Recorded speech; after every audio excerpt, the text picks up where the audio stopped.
Like, share and subscribe for more videos. أعوذ بالله من الشيطان الرجيم بسم الله الرحمن الرحيم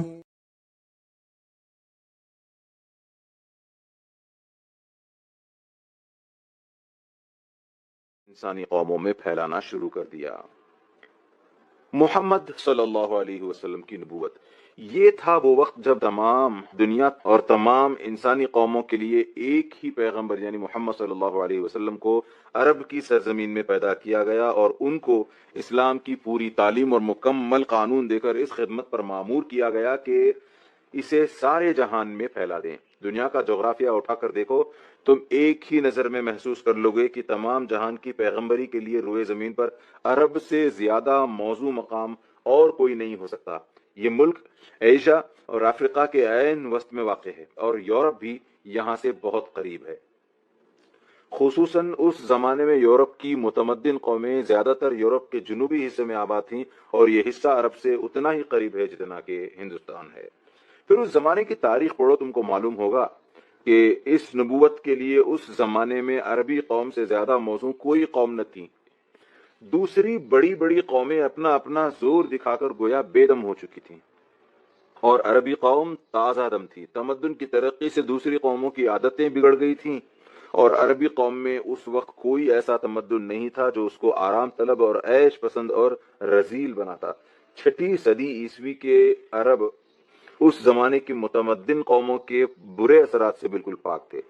ان میں وہ تمام انسانی خوبیاں موجود تھیں جو ایک ایسی قوم میں ہو سکتی تھیں جس کو تمدن کی ہوا نہ لگی ہو۔ وہ بہادر تھے، بے خوف تھے، فیاض تھے، عہد کے پابند تھے، آزاد خیال تھے اور آزادی کو پسند کرنے والے تھے، کسی قوم کے غلام نہ تھے، اپنی عزت پر جان دے آنا ان کے لیے آسان تھا، نہایت سادہ زندگی بسر کرتے تھے اور عیش و عشرت سے بیگانہ تھے۔ اس میں شک نہیں کہ اس میں بہت سی برائیاں بھی تھیں جیسا کہ تم کو آگے چل کر معلوم ہوگا،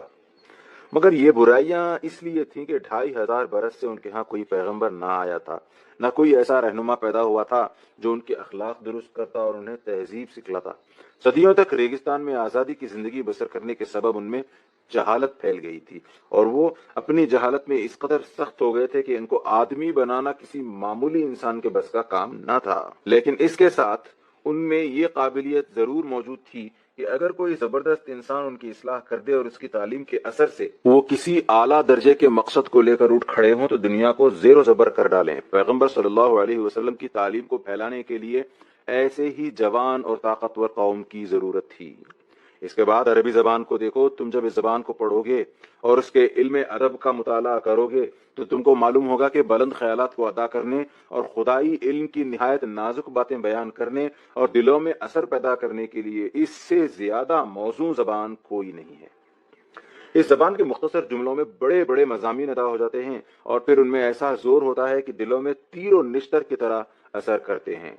ایسی شیرینی ہوتی ہے کہ کانوں میں رس پڑتا معلوم ہوتا ہے، ایسا نغمہ ہوتا ہے کہ آدمی بے اختیار جھومنے لگتا ہے۔ قرآن جیسی کتاب کے لیے ایسی ہی زبان کی ضرورت تھی۔ بس اللہ تعالیٰ کی یہ بہت بڑی حکمت تھی کہ اس نے تمام جہان کی پیغمبری کے لیے عرب کے مقام کو منتخب کیا۔ آؤ اب ہم تمہیں بتاتے ہیں کہ جس ذات مبارک کو اس کام کے لیے پسند کیا گیا وہ کیسی بے نظیر تھی۔ نبوت محمدی صلی اللہ علیہ وسلم کا ثبوت۔ ذرا 1400 برس پیچھے پلٹ کر دیکھو، دنیا میں نہ تارے برقی تھی، نہ ٹیلی فون تھے، نہ ریل تھی، نہ چھاپے خانے تھے، نہ اخبار اور رسالے شائع ہوتے تھے، نہ کتابیں چھپتی تھیں، نہ سفر اور سیاحت کی وہ آسانیاں تھیں جو آج کل پائی جاتی ہیں۔ ایک ملک سے دوسرے ملک تک جانے میں مہینوں کی مسافت طے کرنی پڑتی تھی۔ ان حالات میں دنیا کے درمیان عرب کا ملک سب سے الگ تھلگ پڑا ہوا تھا۔ اس کے ارد گرد ایران، روم اور مصر جیسے ملک تھے جن میں کچھ علوم و فنون کا چرچا تھا، مگر ریت کے بڑے بڑے سمندروں نے عرب کو ان سے جدا کر رکھا تھا۔ عرب سوداگر اونٹوں پر مہینوں کی راہ طے کر کے ان ملکوں کی تجارت کے لیے جاتے تھے، مگر یہ تعلق صرف مال کی خرید و فروخت کی حد تک تھا۔ خود عرب میں کوئی اعلیٰ درجے کا تمدن نہ تھا، نہ کوئی مدرسہ تھا، نہ کوئی کتب خانہ، نہ لوگوں میں تعلیم کا چرچا تھا۔ تمام ملک میں گنتی کے چند لوگ تھے جن کو کچھ لکھنا پڑھنا آتا تھا، مگر وہ بھی اتنا نہیں کہ اس زمانے کے علوم و فنون سے آشنا ہوتے۔ وہاں کوئی باقاعدہ حکومت بھی نہ تھی، کوئی قانون بھی نہ تھا، ہر قبیلہ اپنی جگہ خود مختار تھا، آزادی کے ساتھ لوٹ مار ہوتی تھی، آئے دن خون ریز لڑائیاں ہوتی رہتی تھیں، آدمی کی جان کی کوئی قیمت ہی نہ تھی، جس کا جس پر بس چلتا اسے مار ڈالتا اور اس کے مال پر قبضہ کر لیتا، اخلاق اور تہذیب کی ان کو ہوا تک نہ لگی تھی، بدکاری اور شراب خوری اور جوئے بازی کا بازار گرم تھا، لوگ ایک دوسرے کے سامنے بے تکلف برہنہ ہو جاتے تھے، عورتیں تک ننگی ہو کر خانہ کعبے کا طواف کرتی تھیں، حرام و حلال کی کوئی تمیز نہ تھی، عربوں کی آزادی اس قدر بڑھی ہوئی تھی کہ کوئی شخص کسی قاعدے، کسی قانون، کسی ضابطے کی پابندی کے لیے تیار نہ تھا، نہ کسی حاکم کی اطاعت قبول کر سکتا تھا۔ اس پر جہالت کی یہ کیفیت کہ ساری قوم پتھر کے بتوں کو پوجتی تھی، راستہ چلتے کوئی اچھا سا چکنا پتھر مل جاتا تو اسی کو سامنے رکھ کر پرستش کرنے لگتے، یعنی جو گردنیں کسی کے سامنے نہ جھکتی تھیں وہ پتھروں کے سامنے جھک جاتی تھیں، اور یہ سمجھا جاتا تھا کہ یہ پتھر ان کی حاجت روائی کریں گے۔ ایسی قوم اور ایسے حالات میں ایک شخص پیدا ہوتا ہے، بچپن ہی میں ماں، باپ اور دادا کا سایہ سر سے اٹھ جاتا ہے، اس لیے اس گئی گزری حالت میں جو تربیت مل سکتی تھی وہ بھی اس کو نہیں ملتی۔ ہوش سنبھالتا ہے تو عرب لڑکوں کے ساتھ بکریاں چرانے لگتا ہے، جوان ہوتا ہے تو سوداگری میں لگ جاتا ہے، اٹھنا بیٹھنا ملنا جلنا انہی عربوں کے ساتھ ہے جن کی حالت تم نے اوپر دیکھی ہے، تعلیم کا نام تک نہیں، حتیٰ کہ پڑھنا بھی نہیں آتا، مگر اس کے باوجود اس کی عادتیں، اس کے اخلاق، اس کے خیالات سب سے جدا ہیں، وہ کبھی جھوٹ نہیں بولتا،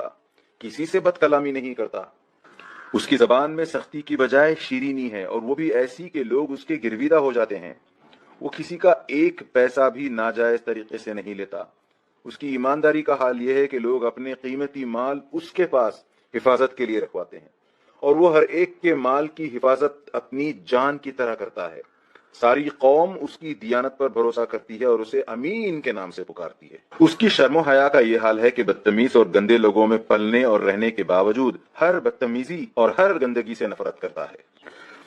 اور اس کے ہر کام میں صفائی اور ستھرائی پائی جاتی ہے، اس کے خیالات اتنے پاکیزہ ہیں کہ اپنی قوم کو لوٹ مار اور خون ریزی کرتے دیکھ کر اس کا دل دکھتا ہے، اور وہ لڑائیوں کے موقع پر صلح صفائی کرنے کی کوشش کرتا ہے، دل ایسا نرم ہے کہ ہر ایک کے دکھ درد میں شریک ہوتا ہے، یتیموں اور بیواؤں کی مدد کرتا ہے، بھوکوں کو کھانا کھلاتا ہے، مسافروں کی میزبانی کرتا ہے، کسی کو اس سے دکھ نہیں پہنچتا اور وہ خود دوسروں کے خاطر دکھ اٹھاتا ہے۔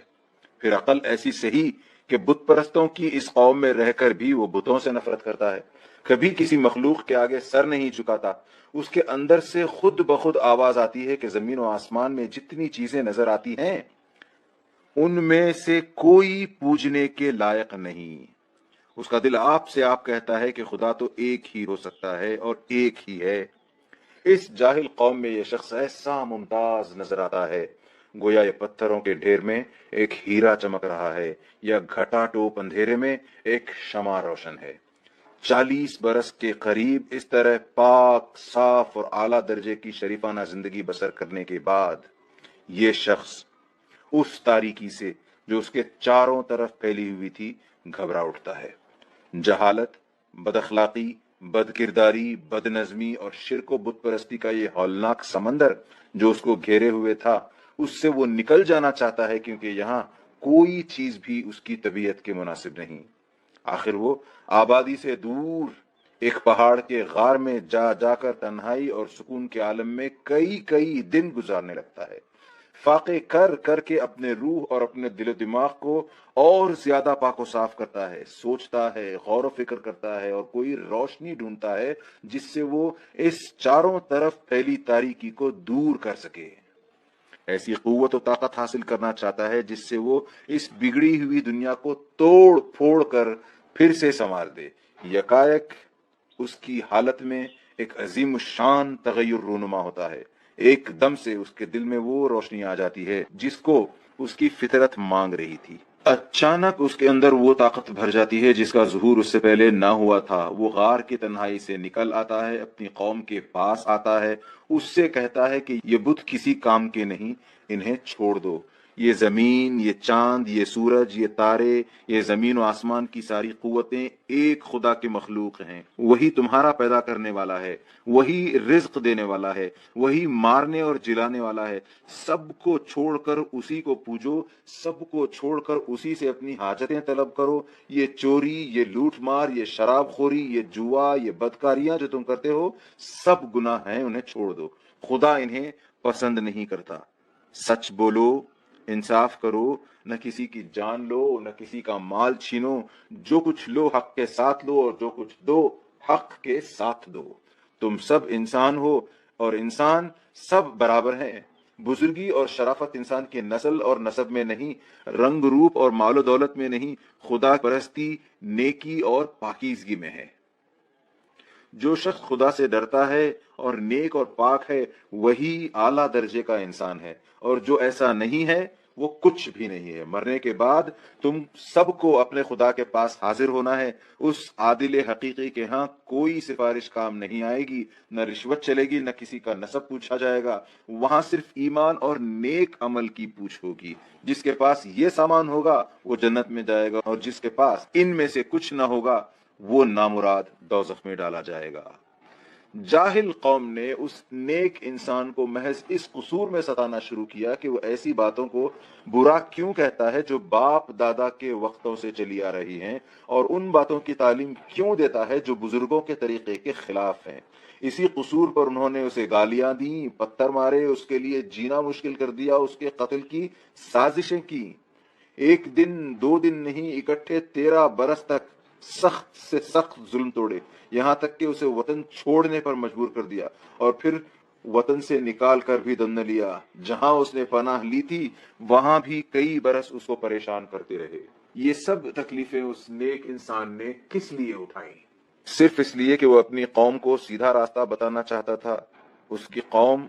اسے بادشاہی دینے کے لیے تیار تھی، دولت کے ڈھیر اس کے قدموں میں ڈالنے پر آمادہ تھی، بشرطے کہ وہ اپنی اس تعلیم سے باز آ جائے۔ مگر اس نے سب چیزوں کو ٹھکرا دیا اور اپنی بات پر قائم رہا۔ کیا اس سے بڑھ کر نیک دلی اور صداقت تمہارے خیال میں آ سکتی ہے کہ کوئی شخص اپنے کسی فائدے کے خاطر نہیں، محض دوسروں کے بھلے کی خاطر تکلیفیں اٹھائے؟ وہی لوگ جن کے فائدے کے لیے وہ کوشش کر رہا ہے اس کو پتھر مارتے ہیں اور وہ ان کے لیے دعائے خیر کرتا ہے۔ انسان تو کیا، فرشتے بھی اس کی نیکی پر قربان جائیں۔ پھر دیکھو، جب یہ شخص اپنے غار سے یہ تعلیم لے کر نکلا تو اس میں کتنا بڑا انقلاب ہوا۔ اب جو کلام وہ سنا رہا تھا وہ ایسا فصیح و بلیغ تھا کہ کسی نے نہ اس سے پہلے ایسا کلام کہا، نہ اس کے بعد کوئی کہہ سکا۔ عرب والوں کو اپنی شاعری، اپنی خطابت، اپنی فصاحت پر بڑا ناز تھا۔ اس نے عربوں سے کہا کہ تم ایک ہی صورت اس کلام کے مانند بنا لاؤ، مگر سب کی گردنیں عاجزی سے جھک گئیں۔ حد یہ ہے کہ خود اس شخص کی اپنی بول چال اور تقریر کی زبان بھی اتنی اعلیٰ درجے کی نہ تھی جتنی اس خاص کلام کی تھی۔ چنانچہ آج بھی جب ہم اس کی دوسری تقریروں کا مقابلہ اس کلام سے کرتے ہیں تو دونوں میں نمایاں فرق محسوس ہوتا ہے۔ اس ان پڑھ صحرا نشین انسان نے حکمت اور دانائی کی ایسی باتیں کہنی شروع کی کہ نہ اس سے پہلے کسی انسان نے کہی تھیں، نہ اس کے بعد آج تک کوئی کہہ سکا، نہ 40 برس کی عمر سے پہلے خود اس کی زبان سے وہ کبھی سنی گئی تھی۔ اس امی صلی اللہ علیہ وسلم نے اخلاق، معاشرت، معیشت، سیاست اور انسانی زندگی کے تمام معاملات کے متعلق ایسے قانون بنائے کہ بڑے بڑے عالم اور عاقل برسوں کے غور و خوض اور ساری عمر کے تجربات کے بعد بمشکل ان کی حکمتوں کو سمجھ سکتے ہیں، اور دنیا کے تجربات جتنے بڑھتے جاتے ہیں ان کی حکمتیں زیادہ کھلتی جاتی ہیں۔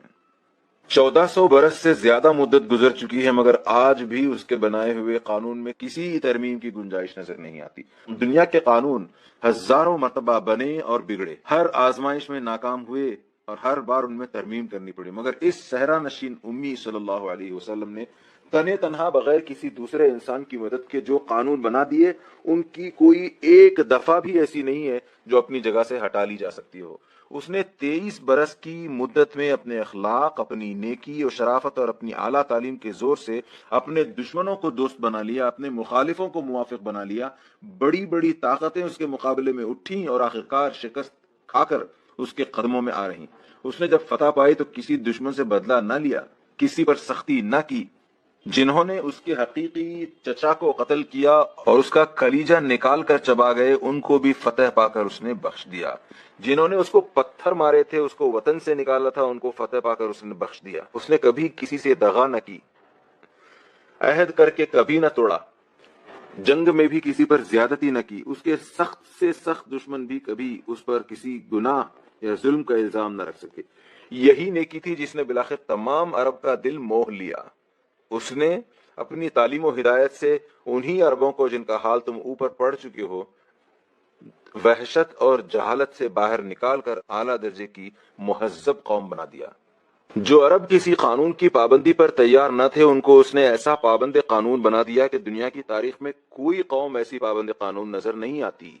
جو عرب کسی کی اطاعت پر آمادہ نہ تھے، اس نے ان کو عظیم الشان سلطنت کا تابع بنا دیا۔ جن لوگوں کو اخلاق کی ہوا تک نہ لگی تھی، ان کے اخلاق ایسے پاکیزہ بنا دیے کہ آج ان کے حالات پڑھ کر دنیا دنگ رہ جاتی ہے۔ جو عرب اس وقت دنیا کی قوموں میں سب سے زیادہ پست تھے، وہ اس تنہا انسان کے اثر سے 23 برس کے اندر یکایک ایسے زبردست ہو گئے کہ انہوں نے ایران، روم اور مصر کے عظیم الشان سلطنتوں کے تختے الٹ دیے،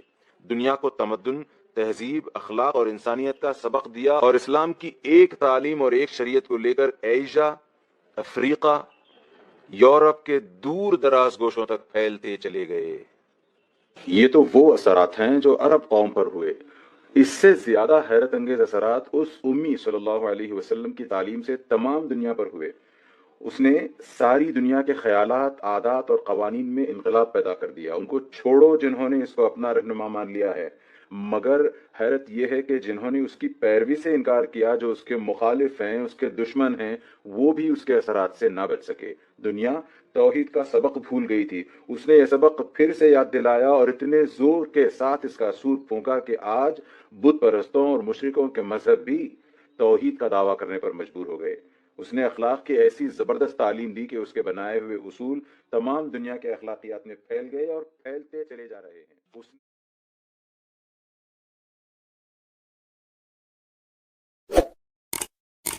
Like, share and subscribe for more videos.